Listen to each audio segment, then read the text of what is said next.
I swear I missed the Saturday chill, but now I'm grown, gotta pay bills. I used to play in late stationary, now it's hard to stay still. Using all my time to climb the A-mill. Lucky Charms was my 8 a.m. meal. On cinnamon toast, honey nut smacks and Cheerios was filling my bowl. Eyes glued to the telly, it was Ed and Eddie. But can you lower your voice, cause I'm missing my show. Look, waking up to some homemade food. Yu-Gi-Oh! At 11, Beyblade at noon. Hit the Mario Kart when I had GameCube. Got me feeling like a chemist by the time it was 2.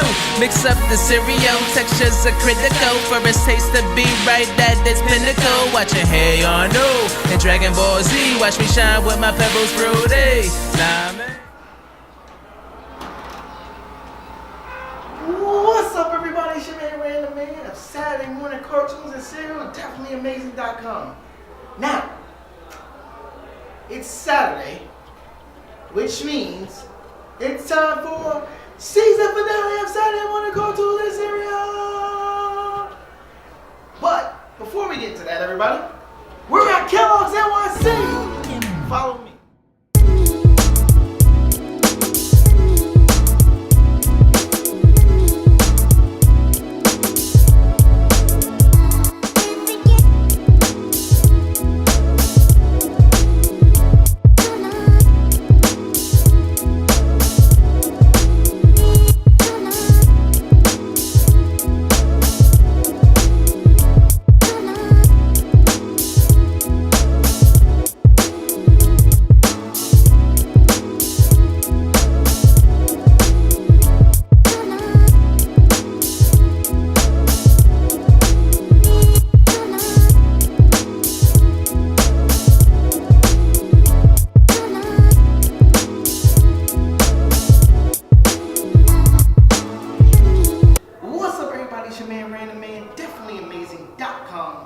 And I'm here with a very important person.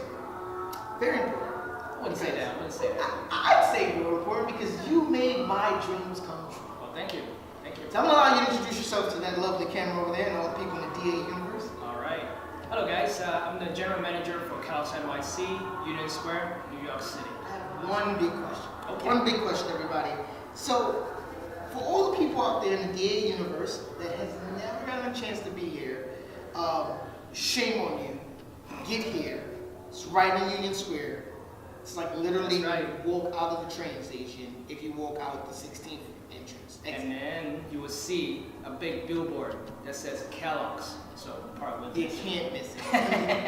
But for all the people that have never been here before, what would you, if you had the first interaction with someone that's never been here before, what would you tell them to get them excited about being at KelloggsNYC? Okay, so one of the first things that I always tell people is that let's say you walk around the park, Union Square, in the middle of the city one day, and you're like, damn, I want another bowl of cereal that I just had in the morning.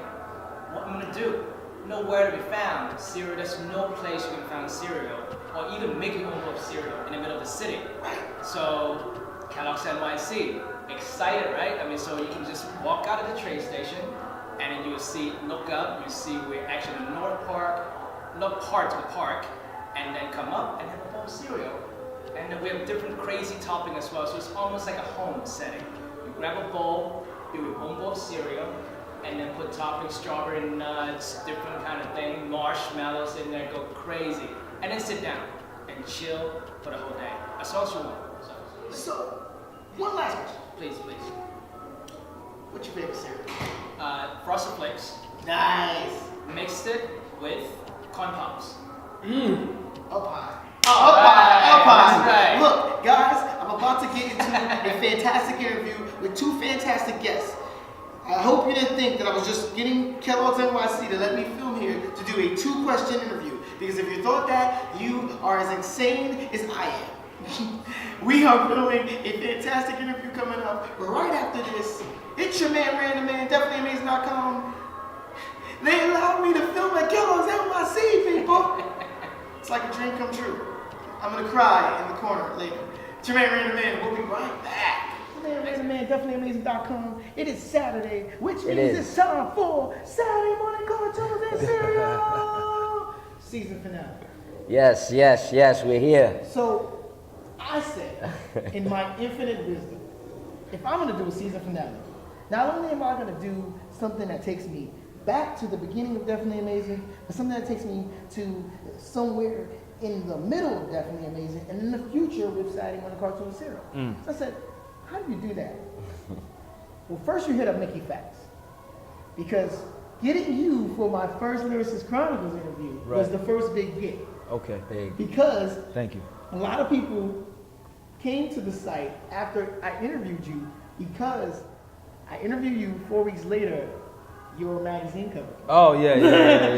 I didn't even know that was gonna happen. Yeah. Like, I showed all you of a sudden love I that start joy. seeing the hits and I'm like, It's the where are they getting all universe. these hits Yeah, from? that's how it works. That's how it works. I said, this is because of Mickey. So then, fast forward down the line, I'm at an event. Coco Shirai is singing. Coco says, hey, Rand, make sure you come to this joint. It's going to be dope. Wordsmith's going to be there. And that song you like, I actually going to have Live.Wire come out. I said, you're trying to interview this guy Live.Wire for the longest. He says, don't even worry about that. I said, bro, I got you. So I said, okay, cool. I didn't expect Live.Wire to come out with no shirt on and like some fluorescent paint. Makes sense. It's a live wire. That one. I wasn't just going to tell you what event it was. No, I was going to feed you a little, you know. I did all my push-ups that day. Yeah. This is my little short intro for them, because as you see, there's no bowls in front of us yet, guys. Which means I was thinking about that. we got to go get some cereal. Yeah. So this is Live.Wire. Just in case you didn't get it. This is Mickey Factz. Schmicky.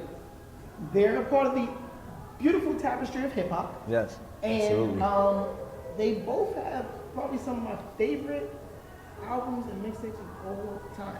It's And humbling. I still have, It's humbling. because I still have No Label 2 on my phone. Not on Spotify, not on any of those Thank things. you. On my Thank phone. you. That's love. beautiful. Appreciate that. I had every one of your songs on my phone before, every one of your catalogs on my phone before I realized, Mickey, you got too much. Yeah. It's a lot. It's a lot. So, It's a lot. I got a so lot. we moved them over to my Mac. But then I said, wait a minute, Mickey's on Spotify? Bam. So now I got every one of your things displayed. Yeah, I threw everything up there. Bam. So that's enough talking about that.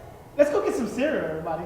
Shaman Random Man, definitelyamazing.com. Oh yeah, and if you like this, make sure that you hit the like button and then subscribe so you can have cereal bowl adventures with your boy Random Man.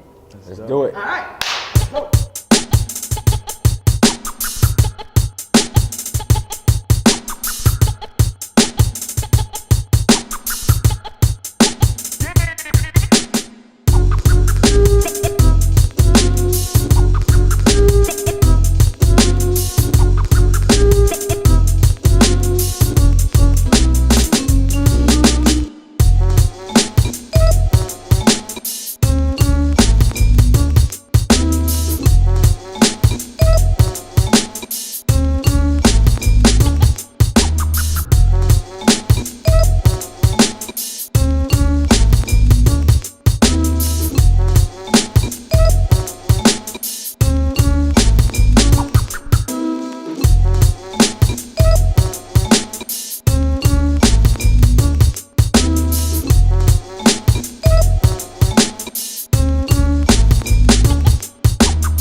We now are official.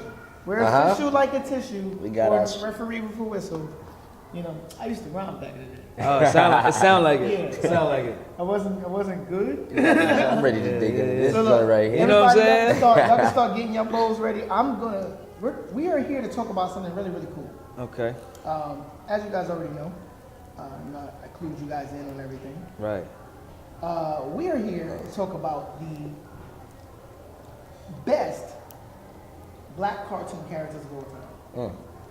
And in the research for this, my God, there is like over 60 plus great cartoon characters That are black. There's over 100 black cartoon characters, period. Why? So there's a lot to choose from. But I said, if you're gonna do best, I'm gonna go with the ones I love. But I figured you guys had some ones in your pocket somewhere in there.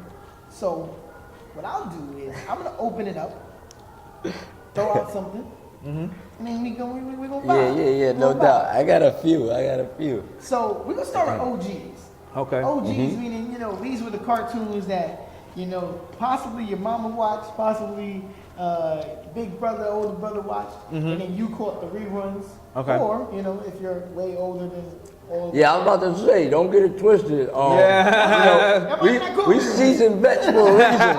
We've been a while. We've been around a while. I mean, I hear you. You right about that, bro. So, one of the OGs of black cartoon characters has to be my man Franklin from the Peanuts. Okay. Franklin's an OG. Franklin was OG. an original Absolutely. OG because he had a little kink in his head. They straightened his hair out for that, and he didn't stand next to Pigpen because he knew his mom wouldn't be cool with that. I don't think a lot of people would have stood next to Pigpen. Pigpen danced by himself He's a little dirty. He was filthy. all the time. All the time. He was dirty. Let me find out he was actually the first white trash. Wow. 82. First white trash. That would be another episode in our later season. Franklin had the illest dance though, because his dance was the. And everybody else kind of just followed Franklin. Yeah. See, look at us, black people, setting trends. Setting trends. Another OG. And then I'll set the floor to you guys. Valerie Brown. From where? Let's see if you guys know. I ain't gonna lie, I'm lost. Josie and the Pussy. Oh yeah. That's Valerie Brown. People didn't know her last name. You didn't think she had a last name. That's Valerie Brown. She was, since we're all men here, she was hot. Valerie Brown was kind of cute. It was hard. They messed it up in the little movie though. Well, no, they didn't. No, because Valerie was played by Rosario Dawson. Yo, man. So that We all low key had cartoon crushes. yeah. We actually had a show about that last season. So let me ask y'all. Is Daffy Duck black? Damn. Because he done went through some stuff. Daffy can be honorary black He might have to get that. I think he might have to get that. They always did him dirty, because he definitely got treated. like a black person. well, between him and like Wile E. Coyote. And Wile E. Coyote, that was, Oh man. what was the Road Runner? Well, he was trying to eat him, right? I remember Right. there's actually an episode where he actually explains why he chased the Roadrunner. Right. And because the Roadrunner is like exotic game meat.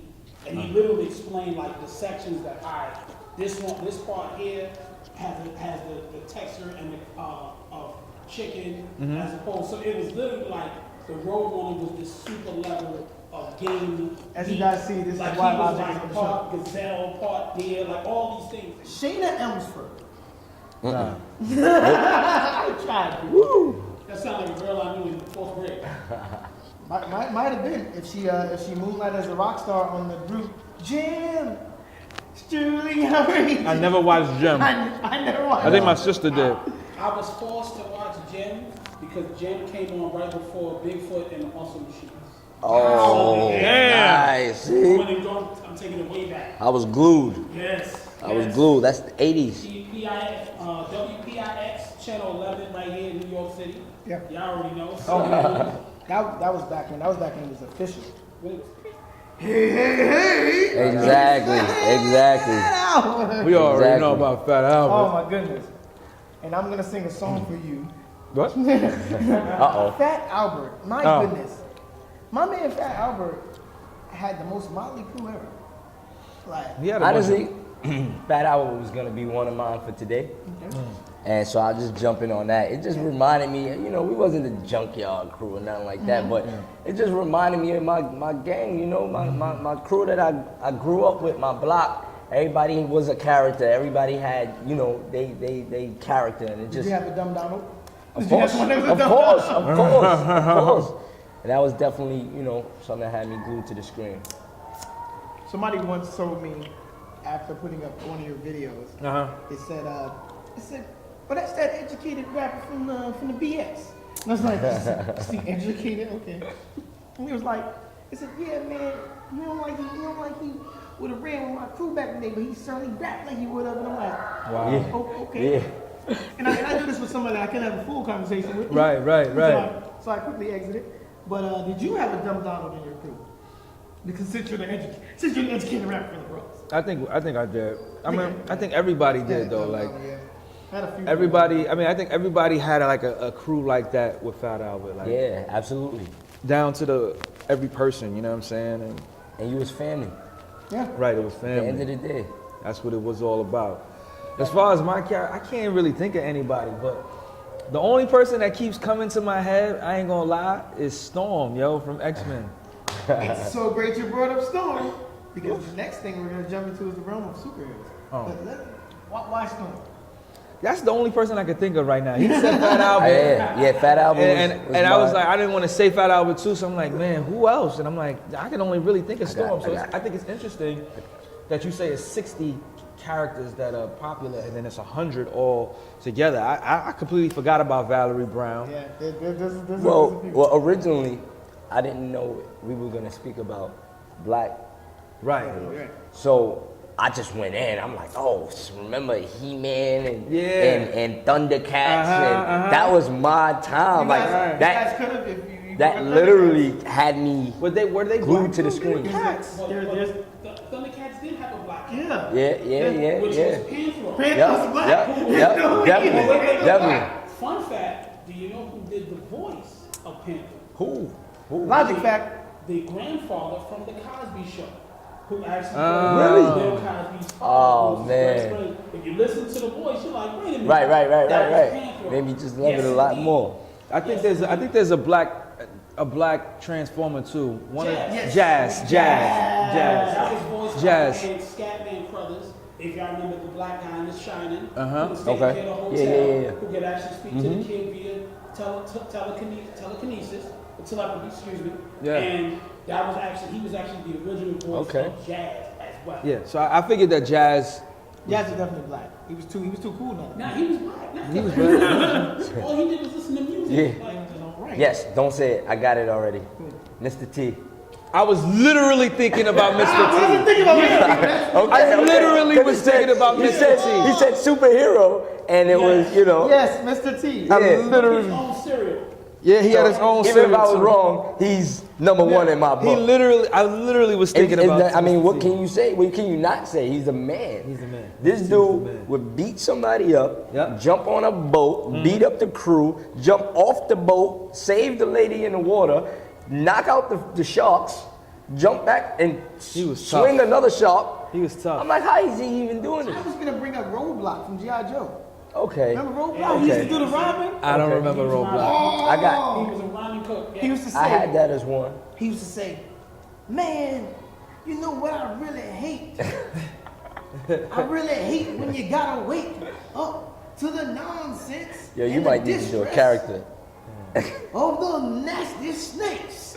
And they would say, "Thanks, Roadblock." And I would say, "They really are saying Roadblock. Took you way too long to tell us what you really hate." That's crazy. I don't remember Roadblock. Roadblock, he rhymed everything, and he was there heavy. So he carried the big Gatling gun, machine gun. He actually carried a Browning 50 caliber. Oh my machine gosh. gun. This nigga. Logic fact. He's on point.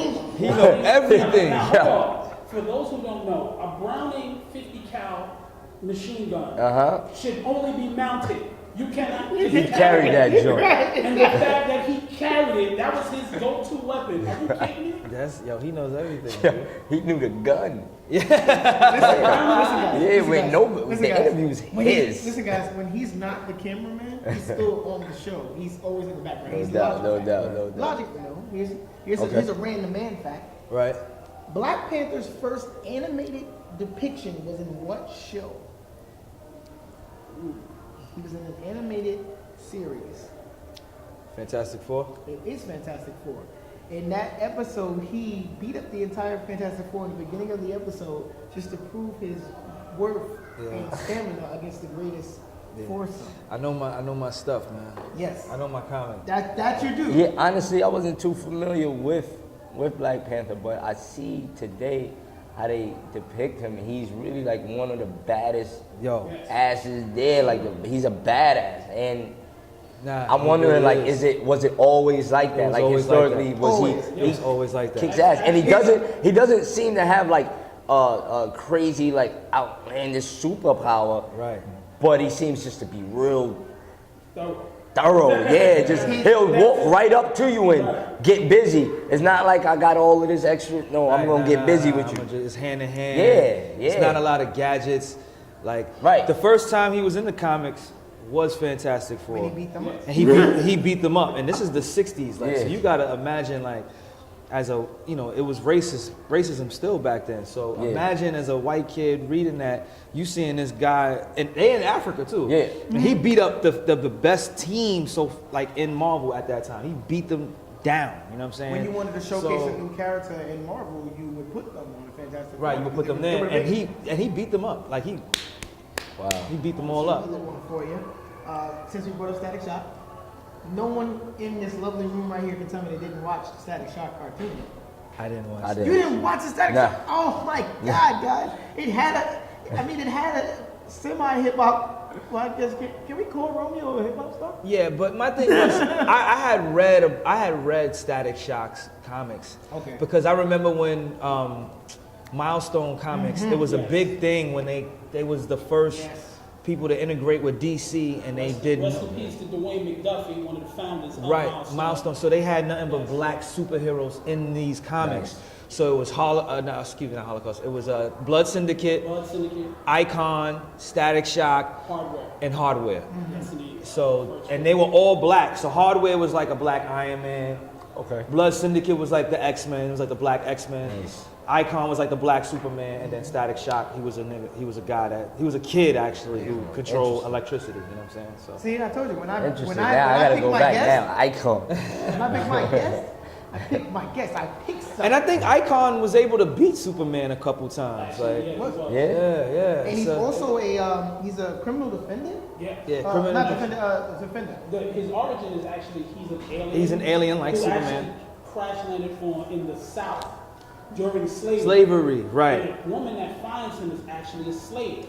So the matrix that he was sitting in, it made it look like her. So he looks like a black man because he was based off her. And he literally lived through slavery. Yep. All right, everybody, it's your man, Random Man. As you know, we here at Saturday Night Cartoons and Cereal love a good commercial. So what we're gonna do is I'm gonna find probably one of the coolest old school cereal commercials or old school cartoon commercial. I'm gonna throw that in your face. And after I throw that in your face, when we come back, we're gonna talk some hip hop. Let's do this. Let's go. Two of my favorite hip hop artists. Sneaky. One person who's your favorite. Before we even get into the interview, I'm gonna tell him why I'm mad. Yeah, we've been hearing about this. We'll be right back, everybody. Hi, Tony the Tiger here for Kellogg's Sugar Frosted Flakes. Their taste can't be imitated because they have this secret toasted-in frosting. Here's the secret formula for the secret toasted-in frosting. If anybody tries to get it, I'm supposed to gobble it up like this. Believe me, the secret doesn't taste as good as Kellogg's Sugar Frosted Flakes. They're good. They're good. Everybody, it's your man, Random Man. We just came back from commercial break. Smicky. Live was telling me that this is the first time in a while that you've been eating cereal. Yeah, it's definitely the first time. Yeah, I had to look at both of y'all like, damn, I gotta slow down. Yeah. I've been doing this show for 4 seasons. I now know not to ever. But I'm like, yo, am I supposed to like take, small? You're supposed to enjoy your cereal. Cause I wasn't gonna have any more cereal left. We doing an interview with no cereal. It was good. So that's for the first part of the thing anyway. That's for the Saturday and cereal part. But yeah, I did say that I was gonna let this jump into whichever side. Yeah, we want to hear this. What up, man? All right. So you came up with a very dope back-to-back mixtape. One was Why, the other one was Why Not. Right. Dope. Thank you. I was a fan, a real big fan. Right. And then I felt like, my man Mickey he just comes out with some great visuals. He always comes out with some great visuals. Yes, he I does. know he's gonna come out with a great visual for Black Tears. Yes, he does. And he did. And you didn't. You made me sit there and wait. And I waited patiently, Mickey. Like, I was like, yo, as soon as he come out with it, I'm gonna hit him up in the Twitter DM. Because that was the time when it was time to hit you in the Twitter DM. And I'm gonna be like, yo, Mick, you gotta let me put this on the screen. Because I can talk about it like anybody else. Man. I mean, I think Black Tears was one of those joints where, like, I don't think a visual would have did it justice. I think it was one of those records where you had to kind of close your eyes and visualize what I was saying. Like, I think a visual might have taken away from it, to be honest with you, because it was so descriptive, and it would kind of feel like we would have to shoot it shot for shot, and I didn't know if I wanted to do something like that. I didn't think it would come out dope. That's just me giving an excuse. But a good excuse. That's a pretty strong excuse. But I mean, that's definitely a very overlooked song that I did, because both songs are like 8 minutes long. But I really enjoyed writing it. I think when I did Black Tears Part 1, I was on my way to Atlanta, and I had seen Oprah interviewing Tyler Perry, and he was talking about how when he got raped and molested, and that's where the basis of Black Tears, the first one, came from. Oh man, it touched me when he said, certain songs get overlooked because as artists, like I appreciate, the Mickey Factz of the world. I appreciate a lot of artists that take the time and put real life in music. You know what I'm saying? You know what? Because of your excuse, I'm going to not be mad at you. Thank you, appreciate that. Thank you. I feel you. I'm right. Listen, sometimes, man, it's just. You put your energy into certain joints that automatically, but then you can't underserve. You cannot underserve certain joints. True, but I'm just as mad as you about Necessary Pain. Honestly, so let's talk about Necessary Pain. That's my favorite song on that album. Oh my God. honestly, if I could, I'm going to do that. Okay. I don't care if I'm 10 albums in, I'm going to do that. That's I just dope. gotta do it right. And I met with I was supposed to shoot this video 3 times, so we on the same page. I'm mad at that guy Live.Wire. You know what I'm saying? But at 3 different occasions, we were planning. We actually had, but I actually left it in someone else's hands to create, the creative part, and it just didn't. I've learned my lesson about moving forward with things that I'm not 100% with. And I gotta get that right, man. Necessary Pain. That made me cry sometimes performing that. That's made me straight up think about my. I put a lot of personal stuff in there about my pops and definitely. a whole bunch of stuff, man. But Necessary Pain. I remember meeting Live.Wire in like 2007. Sputnik. That's what we were looking for. That's what we. Word. Like I will admit that, what I'm saying, like seeing him and Theophilus, man, like they really inspired me to step my performance game up. Because Live.Wire on stage, I don't know those that are watching, if you haven't, go on YouTube and search for Live.Wire MC or whatever on YouTube and watch this man perform. That man inspired me. His energy, his stage presence, his aura, his breath control, it's something to behold when you watch it. And I remember as a young MC coming up in New York City, Sputnik was our breeding ground, you know what I'm saying? Yeah. And we would go to Sputnik and perform in front of, we would do our songs every week or every 2 weeks, and we would just go and support each other. And I would just go and I would watch this man on stage, and I would be in complete awe. And I'd be like, how can I take some pieces of what he's doing and implement it in my style? So I just wanted to pay homage to Live.Wire because his live show was always incredible. We all showed each other love. I remember man. times I didn't know him. I didn't know Word Spit. Yep. You know what I'm saying? And then Fresh Daily. seeing them, a lot of those cats, Print. they were. I'm not gonna say they were, at the beginning, but where they are now is just like whoa. And then when you remember back then, it's like, oh wow. That's what that was for all of us. That was our breeding ground. That was our incubator. You know what I mean? Yeah. And we all off of the other person Yes. and hone our craft. Well, Yes. specifically him, and I would say a word spit too. I remember watching them, and it was all love back then. So it would come out like, yo, look, love, I love what you're doing. You know what I mean? And they would show that love, and then I would see week after week.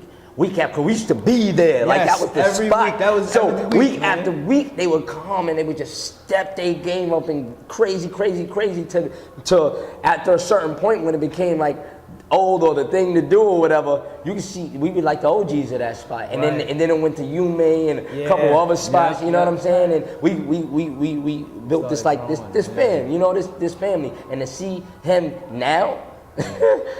Yo, that was like 11 years It's ago, man. crazy. Longer than that, bro. Yeah. Longer than the Hip Hop Project came out in 2007. Yeah, it's about 11 years ago. Yeah. Damn, he going through it. That was a good time. Yeah. You guys are a part of the beginning stages, the incubation stages of Definitely Amazing. Wow. Because my first introduction to this world was going to a UMA. And Mike Peterson, who is, Oh my goodness. Chris Faust's brother. Yeah. Mike Peterson. Mike Peterson allowed me to come to UMA's first big event, their first event. So I was their first customer and the first person to walk through the doors Okay. for their first big event. And from that point on, he said, I want you at all these events because I know you're going to see some talent in there. And you're gonna write it's about going to be it. the talent that you want to have on this, at the this time, site. on this site, called on your blog called Definitely Amazing. At the time, it was still a blog spot. Yeah. And my first time seeing you, Right. you had on this really, really loud, colorful hoodie. It's so loud. I have the picture too. I think I might have tagged you in Facebook. I think I saw that. You had the Mickey Mouse with the head cut off shirt. Yeah. And Yeah, I remember that. you won't remember what you said to me that day before I took the picture, but I remember it forever. What did I say, man? So I came up to you and I was like, yo, this is back when everybody said fam, like it was like, Fam. yo, fam. Like bro now. Yo, that was one of the greatest performances I ever seen. He said, you ain't seen a lot of my performances. Yo, chill. Nah, D, I ain't say that. You lying. You lying. Hold on, there's more to it. He says, because that was good. He said, but I know if you come to another performance, you gonna see it even better. I said, well, I gotta be on. He says, well, what's your name? I said, they call me Random Man. He said, Random Man? I said, no, not Random Man. My bad. He says, okay, Random Man. Well, and right before he can say anything, Mike Peterson says, yeah, this is the guy from Definitely Amazing. Mickey, from that point on, never called me Random Man. He said, oh, Definitely Amazing. Okay, cool. And every time we talked after that, even when I set up the first interview with you, you said, oh, Definitely Amazing. Yo, I'm guilty. And you really know. I'm guilty. And this is why I love you guys, because Definitely Amazing never was about me. Right. It was always about the people I interviewed. Right. And you guys literally embodied or embraced the right word, embraced Definitely Amazing in You know its what? early stages. At the beginning, I wasn't too, like, I knew your face after over time, but Definitely Amazing brand.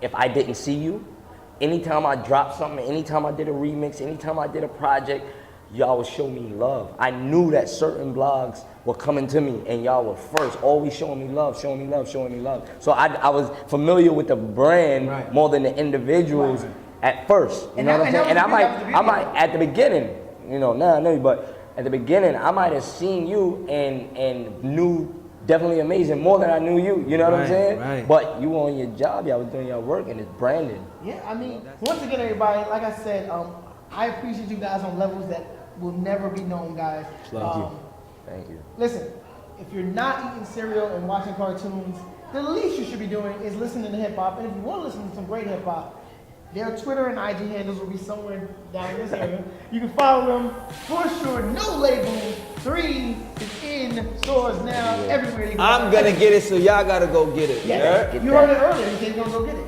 So when he go get it, if y'all don't get it, come on, then you're not factual at all. Right. Please. And then I gotta once again I gotta say this to you from the bottom of my heart. Thank you, brother. More power to you. You'll ever know. Humble. That was good. Thank you, sir. Thank You get the deluxe edition. Yeah, the deluxe edition, you know, Royce the 5'9", Styles P, Styles P, Currency, George. Nick Grant, you know what I'm saying? Everybody's on that jack, so go pick that up. Yeah, everybody, that would be a wrap. It's your man, Random Man, definitely.com. Your favorite. Make sure, this is part 2, so why watch part 2 without watching part 1? So go down in the description, watch part 1 if you haven't watched part 1 yet. It's your man, Random Man, definitely.com. And we are Peace.